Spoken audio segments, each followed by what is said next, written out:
Exaltado seja o nome do Cordeiro de Deus. Eu glorifico a Deus neste momento, nesta hora.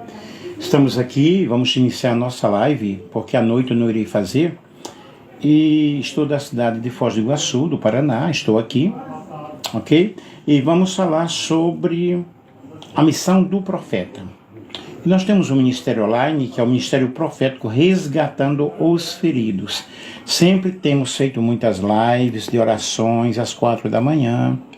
Temos feito orações de pregações, de estudos bíblicos, e eu glorifico a Deus porque Deus é bom o tempo todo e muitas pessoas têm sido restauradas, têm sido abençoadas, e você mais uma vez vai receber uma bênção por estar nos acompanhando, por estar assistindo, e nós queremos que você possa desfrutar deste momento, ok? Nós vamos falar sobre a missão do profeta.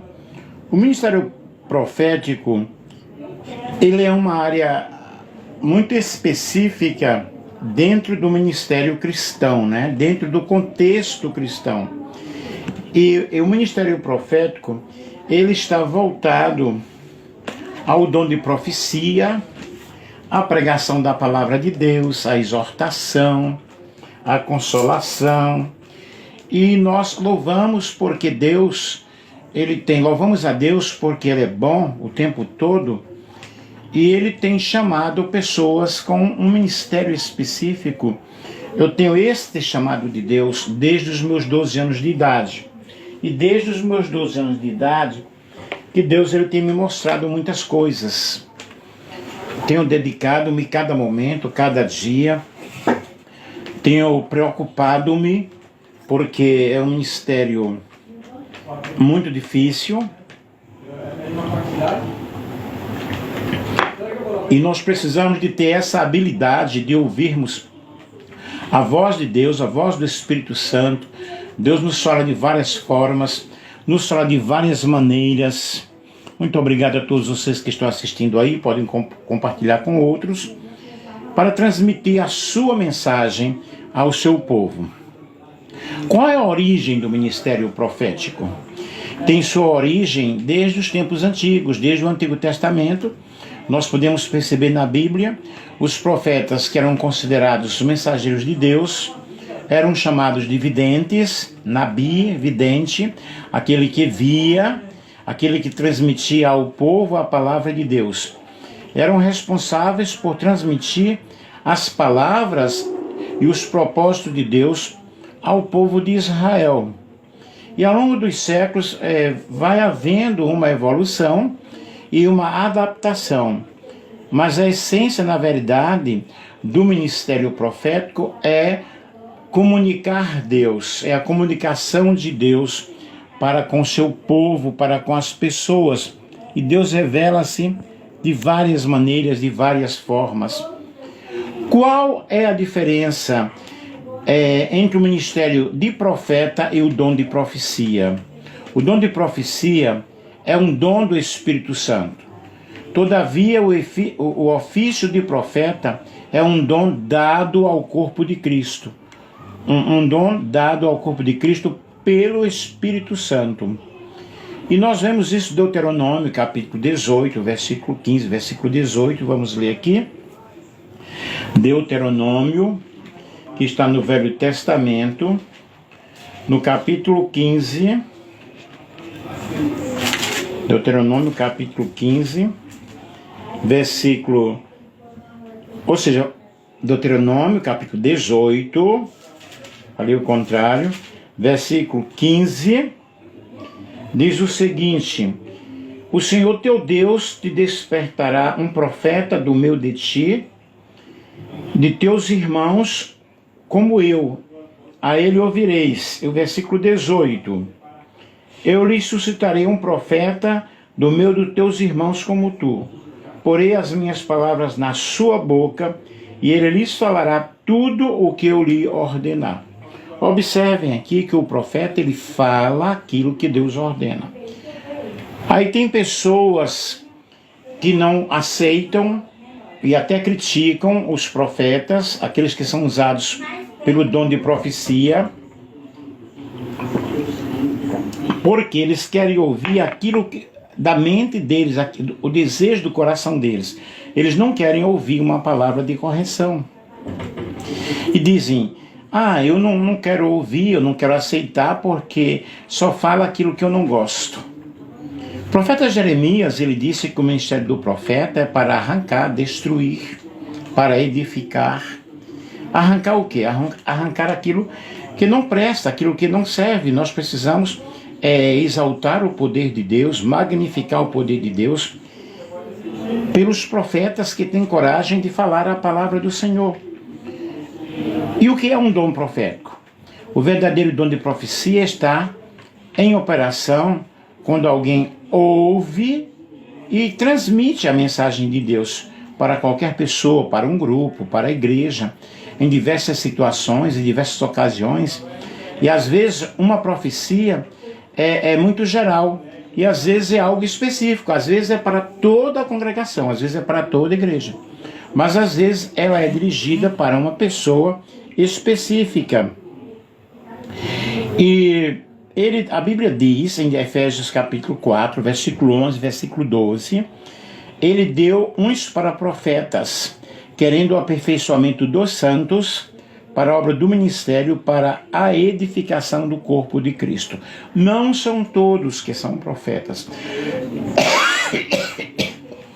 Até o meu Face eu coloquei, profeta Leão Valente, Nelson Alves de Irato. Profeta Nelson Andrade Leão Valente. E alguém perguntou, por que você colocou? Por que profeta?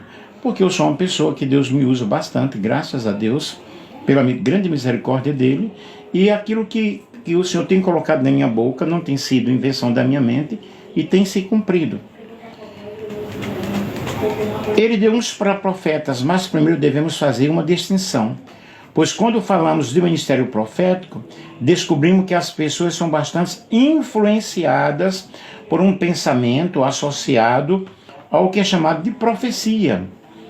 Elas imediatamente relacionam o próprio termo profético a incidentes, a acontecimentos, etc., que repousa principalmente no futuro. Mas, na realidade, o ministério profético, a palavra da pregação é um ministério profético.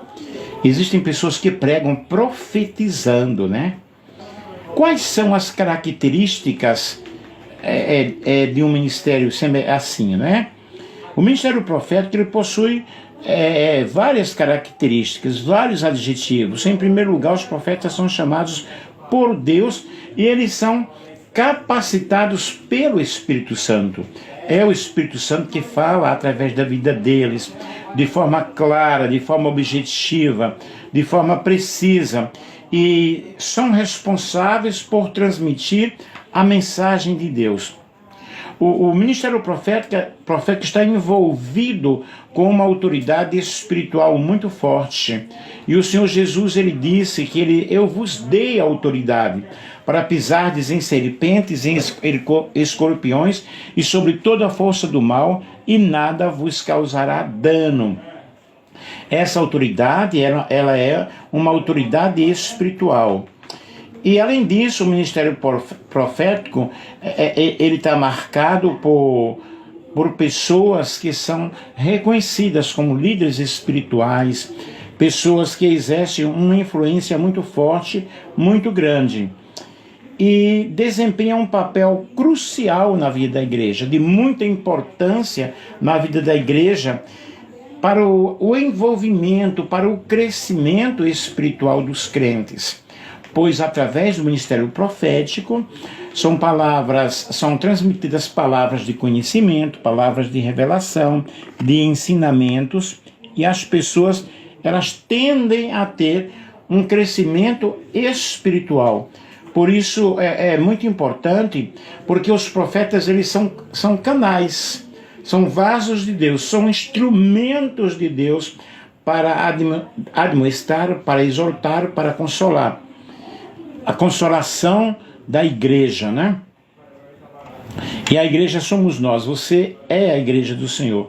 Nós somos a igreja do Senhor e recebemos essa consolação através do Espírito Santo. E a igreja vai entendendo, compreendendo a vontade de Deus. Portanto, os profetas, eles são responsáveis por um discernimento de acontecimentos, né? Discernir os tempos e as estações espirituais, e com isso eles vão transmitindo o ensinamento para que alguém possa ter um crescimento em Cristo Jesus. No Antigo Testamento, na realidade, profeta o maior erro ao falarmos sobre profeta é a confusão do que a pessoa faz justamente entre profeta e entre o ministério profeta. Tanto no Antigo quanto no Novo Testamento, o dom de profecia geralmente é chamado de profeta quem profetiza, quem tem o dom de profecia.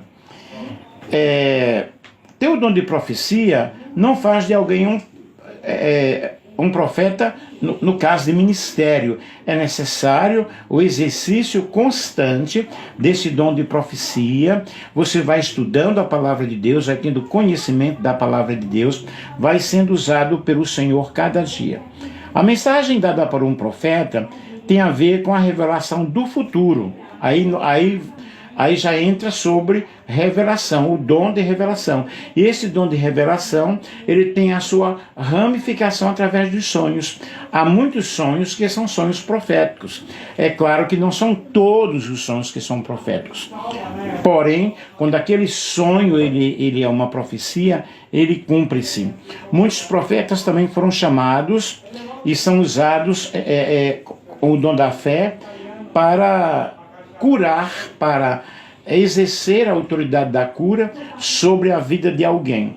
Logo, o dom de profecia tem o objetivo de edificar, consolar e exortar. E quando nós temos uma vida de oração, nós buscamos a Deus em oração, o Senhor ele usa alguém para nos revelar. Ou pode também nos revelar de uma forma maravilhosa. No Antigo Testamento, o profeta ele abrangia, né, o geral, um âmbito geral, um âmbito nacional. Quando Deus levantava um profeta, ele dava a autoridade, a missão para aquele profeta, para que em nome do Senhor ele corrigisse a nação, mostrasse à nação o erro deles, para que eles pudessem se converter, não é? E no Antigo Testamento foi marcado justamente por essa atividade e pelo testemunho dos profetas. Quando Jesus se despedia dos seus discípulos, lhes disse: "São estas palavras que eu vos disse, estando ainda convosco.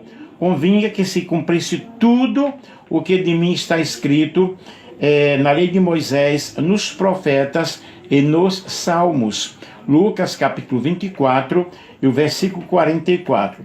Então vocês observem aqui que os escritos dos profetas, eles têm uma autenticidade, uma veracidade muito grande, e nós vemos esses escritos que faziam parte da Bíblia hebraica, da tríplice divisão da Bíblia hebraica. Observamos também no Pentateuco, nos 5 primeiros livros do Antigo Testamento, vemos a presença de Abraão, o pai da nação israelita, que foi considerado um profeta. Gênesis capítulo 20, versículo 7. Quando Moisés, o líder do Êxodo, estava em aperto na sua chamada para tirar o povo do Egito, Deus lhe disse que Arão, seu irmão, seria seu profeta. Êxodo capítulo 7, versículo 1.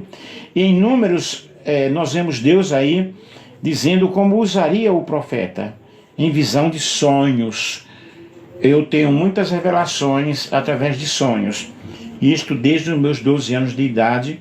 É claro, como já falei aqui, não são todos os sonhos, porém a maioria deles são sonhos proféticos. Eu tenho até medo quando sonho determinada coisa, determinada situação. Aí eu começo a orar, começo a pedir a misericórdia do Senhor. Nós vemos no Novo Testamento, como ocorre com os apóstolos, temos um ministério de profeta. Aí nós temos Efésios, capítulo 2, versículo 20, fala sobre isso, e das muitas partes do Novo Testamento, Atos 11, 27, Atos 15, 32, Judas e Silas. Nós temos Ágabo também, que era profeta. Vemos então aí o ministério profético atuando na vida da igreja. Paulo, escrevendo aos Coríntios, capítulo 12, fala dos dons espirituais, e um dos dons espirituais justamente é o de profecia, é o de profetizar. O ministério profético, gente, requer, na realidade, um treinamento, uma dedicação. Os profetas são chamados para estudar a palavra de Deus. Precisamos estudar a palavra de Deus, procurar interpretar a palavra de Deus, transmitir a mensagem de forma clara, de forma precisa, de forma educada, de forma pela qual as pessoas possam compreender.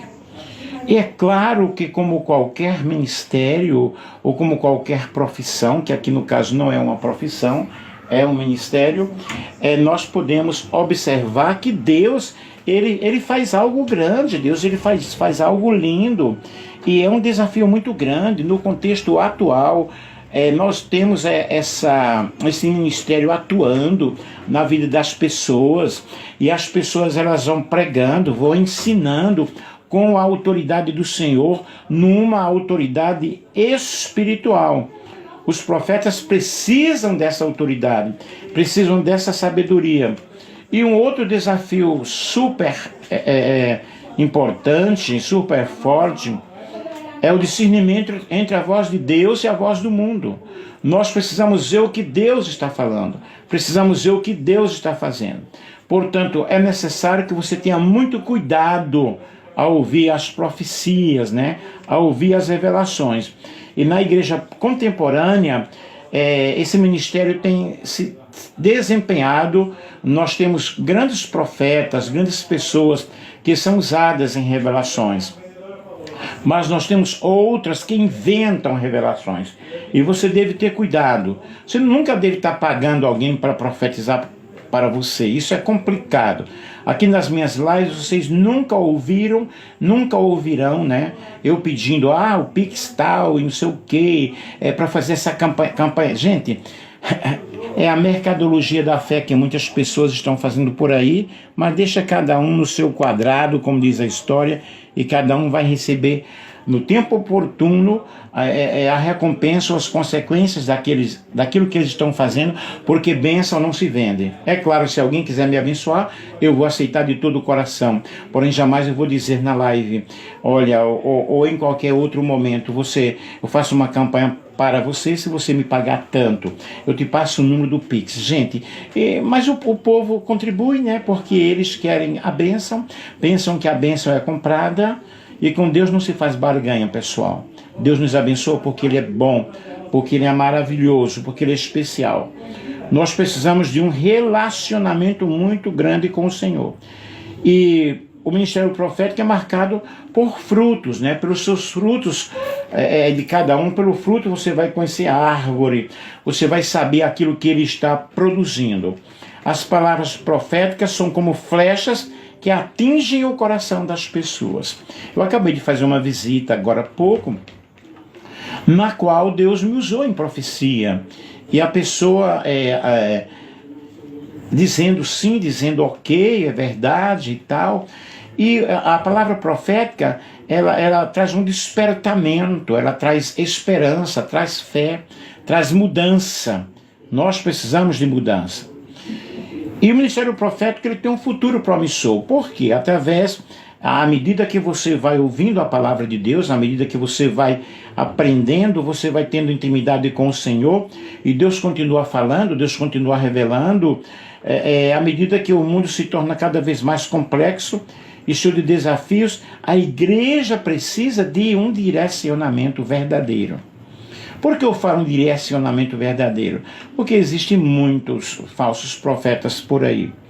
E concluindo aqui, o ministério profético é uma área melindrosa, mas ela é maravilhosa, porque nós ouvimos da parte de Deus, transmitimos para as pessoas e elas têm uma mudança de vida, têm uma transformação. Se não há transformação, se você profetiza para alguém, apenas eu vou te dar um carro, vou te dar uma casa. Eles estão buscando um reino aqui na terra. O propósito de Deus é que nós tenhamos uma vida convertida, uma vida santificada, né? Progredindo cada vez mais, sempre abundantes na obra do Senhor.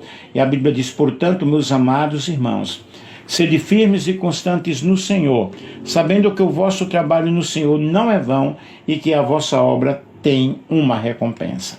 Concluindo aqui, quando nós examinamos o contexto aí de Coríntios 12, né? 1 Coríntios capítulo 12, nós vamos observar e chegarmos a uma conclusão que os dons ministeriais são para todos, apesar de que o Espírito Santo, ele distribui dons, né, a cada um visando a um fim proveitoso. São todos profetas? Não. São todos apóstolos? Não. O Senhor distribui os dons para a igreja. Esses dons são encaixados e Deus vai usando as pessoas. E a uns pôs Deus na igreja primeiramente apóstolos, em segundo lugar apóstolos, em segundo lugar profetas, em terceiro doutores, depois milagres, depois dons de curar, socorros, governos, variedades de línguas. 1 Coríntios capítulo 12, versículo 13. Observe aqui, o texto diz, a uns pôs Deus na igreja. Foi Deus. Não é com o meu conhecimento teológico. É Deus que nos usa. E na lista de Paulo aos Efésios, nós observamos o seguinte: e ele mesmo deu uns para apóstolos, profetas, evangelistas, pastores. Observe aqui a palavra pastores. Tem congregações por aí que não aceitam pastor, mas está na Bíblia. Doutores, qual o objetivo? Querendo o aperfeiçoamento dos santos para a obra do ministério, para a edificação do corpo de Cristo. Efésios capítulo 4, versículo 11 e versículo 12. E quando o escritor ele diz uns e outros, fica bem claro que tais dons não estão à disposição de todos. Toda a igreja vai ter de forma bem organizada, porque nós observamos Paulo no capítulo 14 de Coríntios, né, mostrando como esses dons devem ser organizados. No capítulo 13, ele mostra o caminho sobreexcelente, que é o caminho do amor. E há o que chamamos de ministério ordenado, regular, integrado pelos auxiliares do ministério. São eles presbíteros, diáconos, cooperadores. Outros são separados, né, de acordo com a comunidade, de acordo aí a sua congregação.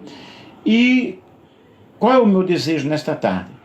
Que você possa ter compreendido e que Deus levante profetas aí na nossa live que possam profetizar, que possam ensinar, que possam exortar, que possam consolar de uma forma maravilhosa para a edificação do corpo de Cristo. Eu espero que você tenha compreendido o que nós explicamos. Evidentemente, poucas pessoas participaram agora, porque a live seria 8 da noite, mas às 4 da manhã nós estaremos em oração. Um grande abraço, ok? Um grande beijo para todos.